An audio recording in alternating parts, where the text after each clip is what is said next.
ख्रिस्तामधील प्रियांनो, सलाम. विश्ववाणी परिवाराकडून आम्ही मार्गाकरिता प्रकाश कार्यक्रमात आपले सहर्ष स्वागत करीत आहोत. सदनी भक्ती शांती धरून मनी सुंदर गायन गावदनी विश्रांतीचा वार सुखाचा ईश्वर बाप पवित्र करी ईश्वर बाप पवित्र करी परम कृपा मनुजीवितरी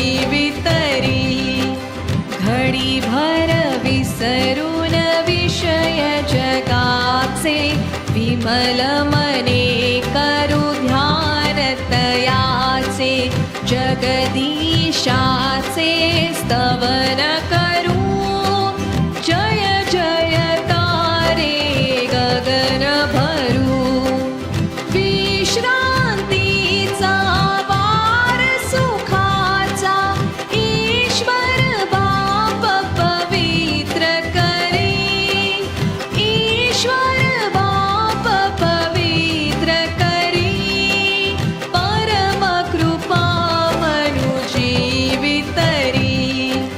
पुत्रक कन्या आपण सगळी जमून रमूया पितया जवळी राहील पुढती ख्रिस्त उभा स्वर्गाची मगती प्रतिभा विश्रांतीचा वार सुखाचा ईश्वर बाप पवित्र करी ईश्वर बाप पवित्र करी परम कृपा मनुजीवितरी देवाचीच्या वचलतेला उपमान जगी उपकाराला स्मरुनी चित्ती ते सगळे प्रेमाश्रूंची वाहू फुले विश्रांतीचा वार सुखाचा. आजच्या मननाकरिता देवाचे वचन असे. योहानकृत शुभवर्तमान याचा 17वा अध्याय 21 पासून 23 पर्यंतची वचने. योहान 17:21 पासून 23.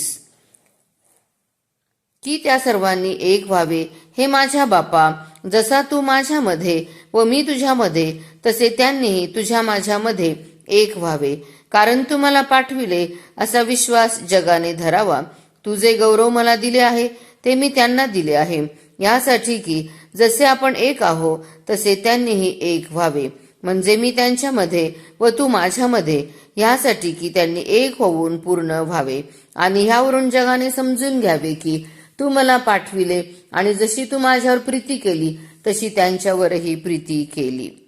प्रभू परमेश्वर या वचनाद्वारे आजचा आपला दिवस आशीर्वादित करो.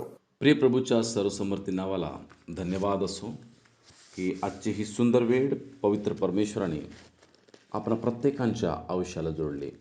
आजचे वाचलेले शास्त्रभाग योहानाचे पुस्तक 17 अध्याय वचन 21 ते 23. या वचनामध्ये परमेश्वर आम्हाला सांगतो, वचन सांगते की जसे आम्ही म्हणजे पिता व पुत्र व पवित्र आत्मा ज्या प्रकारे एक आहेत,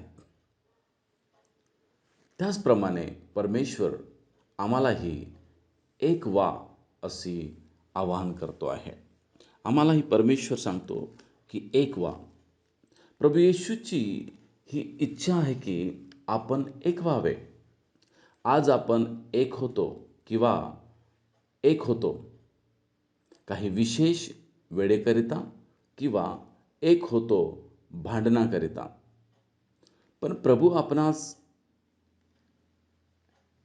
एकत्र होण्यासाठी नव्हे तर एक होण्यासाठी आग्रह करतो आहे. परमेश्वराचं वचन सांगतंय, स्तोत्र त्याच्या 133 आणि वचन 1 मध्ये, पहा बंधूंनी ऐक्याने एकत्र राहावे, किती चांगले व मनोरम आहे. म्हणजेच आम्हाला एकत्र होण्यासाठी नव्हे, एक होण्यासाठी परमेश्वर आम्हाला आवाहन करतो आहे, आम्हाला आग्रह करतो आहे की माझ्या बंधूंनो तुम्ही एक व्हा. पण आपण देहिक असल्याने एकत्र जमा होऊ शकतो, पण प्रभूच्या इच्छेप्रमाणे एक होत नाही. आम्ही एकत्र जमा होतो, परंतु देवाच्या इच्छेनुसार एक होत नाही. का? कारण की आपण देहिक आहोत. जर आपण 1 करंती त्याच्या 3 आणि 3 जर वाचलं, कारण तुम्ही अजूनही देहिक आहात, ज्या अर्थी तुमच्यामध्ये हेवा व कलह आहेत. या कारणाने, कारण आमच्यामध्ये हेवा व कलह असल्यामुळे आम्ही एकत्र होऊ शकतो, परंतु एक होत नाही. ज्या प्रकारे मत्तीच्या 18व्या अध्यायामध्ये देवाचं वचन सांगते की एक मनाने जर आम्ही होतो तर देव आमच्यामध्ये उपस्थित असतो. माझे प्रियनो, म्हणून या सर्व गोष्टी आपणास देवाला आवड नसलेल्या किंवा आम्हाला एक होण्यासाठी बंधनकारक सर्व गोष्टी आपल्याला दूर करून आपल्याला एक होणे गरजेचं आहे. याद्वारे आपण जगाला हे दाखवतो किंवा जग आमच्याकडे पाहून जगाला कळेल की आम्ही प्रभूचे आहोत. जर आम्ही मात्र आपल्या उद्देशासाठी एकत्र जमतो, परंतु एक होत नाही, एक मन होत नाही, तर माझे प्रणव, जग आम्हाला कधीच देवाचे लोक म्हणून ओळखणार नाही. जर आम्हाला दुनियाला देवाचे लोक म्हणून जर दाखवायचं आहे, तर आम्हाला एक होणे अत्यंत गरजेचं आहे. ज्या प्रकारे पिता, पुत्र आणि पवित्र आत्मा एक आहे, त्याच प्रकारे आम्हाला देखील प्रभूमध्ये एक होण्याची गरज आहे. प्रार्थना करू. देवा, धन्यवाद. या सुंदर क्षणी प्रभू आम्हाला एकत्र होण्याविषयी तू सांगतोस, आणि परमेश्वरा, याकरता प्रभूजी आम्हा प्रत्येकानं सर्व गोष्टी दूर करून तुझ्यामध्ये एक होऊन तुला गौरव देणारे असे तू आम्हाला कर प्रभू. ही प्रार्थना करतो, सर्व महिमा तुला देतो. प्रभू येशूच्या नावात प्रार्थना केली म्हणून तो एक. आमेन. त्याचे जीवित त्याचे अर्पित ज्याचे त्यास करू मी पण नूतन दिव्यवरू. विश्रांतीचा वार सुखाचा ईश्वर बाप पवित्र करी. ईश्वर बाप पवित्र करी. परम कृपा मनु जीवितरी. पवित्र आत्मा परमेशाचा संबोधक अनुशासक अमुचा नित्यतयाचा योग असो.